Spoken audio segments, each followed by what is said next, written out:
to leave them here. Now, they're not supposed to be in the world, of the world. They're supposed to be in it. They're supposed to do what I'm leaving here for. I die, now I give them authority. Now they're supposed to do it. John the Baptist prepared the way for Jesus. Jesus came up, he baptized him. God said, hey, this is my son. Everything's great. I give him all authority. Jesus lives his life, dies on the cross, and then he says to us in the Great Commission, now I give you all authority. You do it. It's our job to reach the lost. It's not Jesus' job. Yes, he does it through us, but it's our job. So if Jesus is passionate about the lost, I found a good parable, a good chapter actually of parables, that kind of talk about the lost. And so the rest of our time is really going to be right here. So if you have a Bible, you can stay in Luke 15. Mark's got it up on the screen. If not, I'm going to try to read a little bit of it and just break it down real quickly. So I'm going to start in verse 3. It says, so Jesus used the illustration, if you had 100 sheep and one of them strayed away and was lost in the wilderness, wouldn't you leave the 99 others to go and search for the lost one until you found it? And then you would joyfully carry it home on your shoulders. When you arrived, you would call together your friends and neighbors to rejoice with you because your lost sheep was found. In the same way, heaven will be happier over one lost sinner who returns than over 99 others who are righteous and haven't strayed away. I'm just going to read through and then I'll go back. The story in verse 8 is the story of a lost coin. It says, suppose a woman has 10 valuable silver coins and loses one. Won't she light a lamp and look in every corner of the house and sweep every nook and cranny until she finds it? And when she finds it, she will call her friends and neighbors to rejoice with her because she has found her lost coin. In the same way, there is joy in the presence of God's angels when even one sinner repents. And I'm really not going to read the story of the lost son because it's so long, but the last parable is the story of a son who goes to his father and he says, hey, I want my inheritance. And what makes it a big deal is it's the younger son. He's not supposed to go and ask for his inheritance before his dad dies. And then even after his dad dies, he doesn't get first choice. The oldest son does. But he goes and he says, hey, Dad, give me my inheritance now. I want to go spend my money like I want to. Well, he does that. He goes out and he throws it all away on whatever he does. He comes to a place where it's like the lowest part of his life. He's Jewish, but he finds himself working for a guy in like this guy's pig pen, which if you're Jewish, you're not even supposed to be around pigs. And the guy gets so hungry that he starts eating the pig's food. And so now this guy has kind of degraded himself, especially as a Jew, to lower himself to eating out of a pig trough. He realizes, wow, I've screwed up. He goes back home expecting, I don't know what my dad's going to say. And before he even gets there, the story says his dad was sitting outside waiting on him, looking for him. And they kind of run into each other. The dad says, hey, I forgive you. Everything's great. The older son kind of can't stand the other one for what he did. And then it goes on. So I want to go back real quick to the very first parable, the sheep. The one sheep that was lost didn't wake up that day and say, wow, today I think I'll go get lost. More than likely what happened is they're out in the field. They're all got their heads down. They're eating. The 99 kind of go away, and the little one is just still eating in one spot. Nobody thinks anything about it. He just stays there. And as time goes by, he looks up and looks around, and guess what? Nobody else is around. He's lost. He didn't plan to be lost. He woke up and thought, hey, this is going to be a good day. I'm going to go eat some grass or whatever. But the reason he was lost is he was preoccupied with something. Something caught his attention. There was some reason that he ended up lost. But it wasn't because he got up that day and said, hey, I think I'll be lost. Something caught his attention. And for us, that could be, your job. Maybe your job takes your attention away. You take your eyes off Jesus. Could be your work. Could be your kids. Could be drugs. Could be an addiction. Something's going to preoccupy somebody. And they're going to end up lost because of that. Then you look at the parable with the woman with the lost coin. Palestinian women were given the stories about a Palestine woman, but they give them 10 coins as wedding gifts. It's almost like a wedding ring. So imagine if you had a big rock, if you were a woman, that's what it was. It's like 10 of those they were given to these women as a wedding gift. And so it was a huge deal that she lost one. Just the significance of it and the value of it, and she just totally panicked. Well, the story is of the lost coin. The coin didn't do anything to be lost. It wasn't its fault it got lost. It was the woman. She was careless with the coin.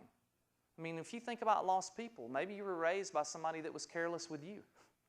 Maybe you've been to a church where the pastor was careless with his teaching or with his leading of you. Maybe you had a Sunday school teacher or somebody that, was careless with you and just kind of overlooked the things that happened to you. Or maybe you had a boyfriend or a spouse that abused you. They were careless with you. And you've ended up lost. Maybe no fault of your own, just like the coin. You're still lost, though. And the same thing with the son. I would be willing to bet the son didn't wake up and say, man, I think I'm going to get my dad's inheritance, go blow it all, lay with the pigs for a little while, and this is going to be a great time. I mean, he never anticipated, if I do this, I'm going to end up lost. And I love, a few weeks ago, I can't say enough how much I enjoyed Doug's message on alcoholism, of him putting up that board and showing the steps of what happens with addiction.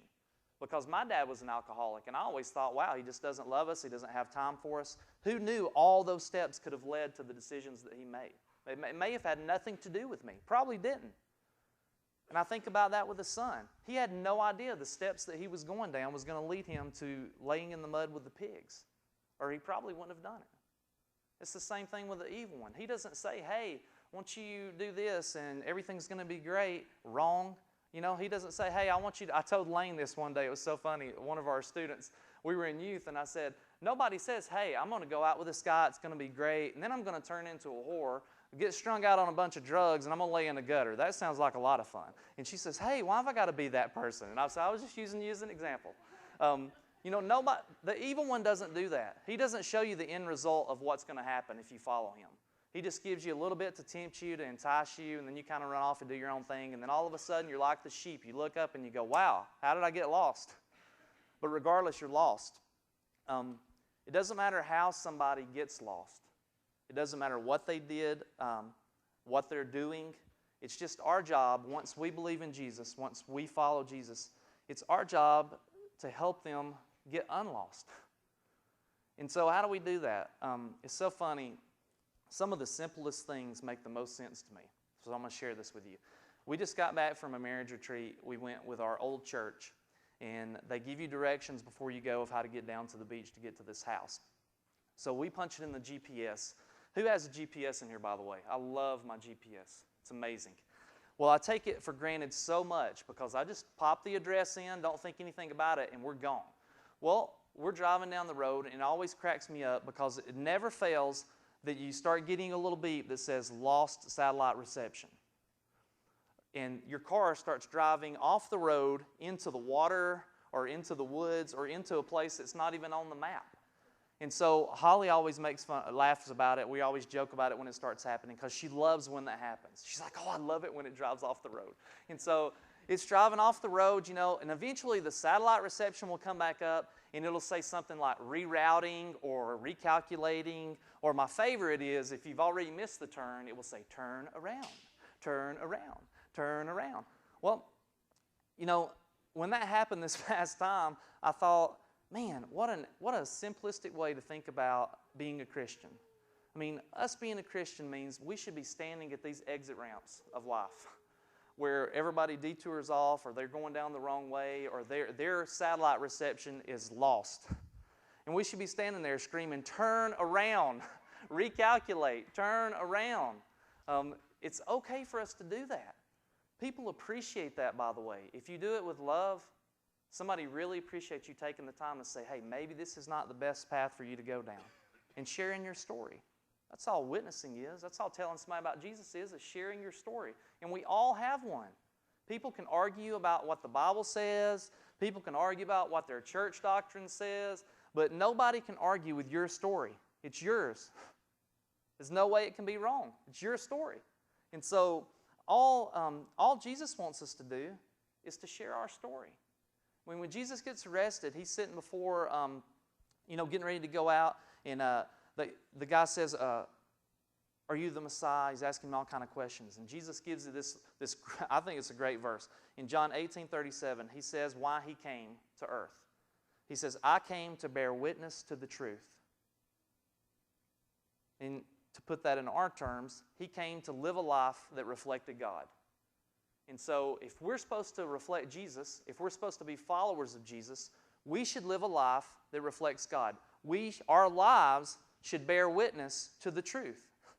Meaning, now, I want to be real careful here because I always get somebody to come up after any time I speak when I say this. But the things you do not save you. You cannot earn your salvation. It's a free gift. I totally believe that. But I also believe that once you have that gift, once you've accepted Jesus, the things you do show that you really did receive Jesus. It's called fruit. It's called works. Faith without works is dead. So you can't have one without the other. Now, sure, it's a progression. Not everybody just jumps right out of the gate like we did in the 5K and say, we're going to blast through. Some people do, and then at mile 3, they're done. They're like, we can't do this. So I understand that. Your works, the things you do, will not save you. But if you say that Jesus has already paid that price, if you've accepted Him, if you're following Him, if you're trusting Him, ever how you want to say that, I really don't care how you say that, your life should be showing that. Your life should be reflecting that. And if it's not, you should be concerned. You should look at yourself. The Bible says that's a good thing, to test yourselves, to approve yourself, to see if you really have the faith. And if you don't, do something about it. That's a good thing. That's like a spiritual checkup. You should be doing that all the time. Is my life looking like Jesus? Am I doing, am I falling more in love with Jesus? Am I following Jesus? You should be asking those questions. It's okay to do that. And it's okay to do that with your other like your other community of Christian brothers and sisters.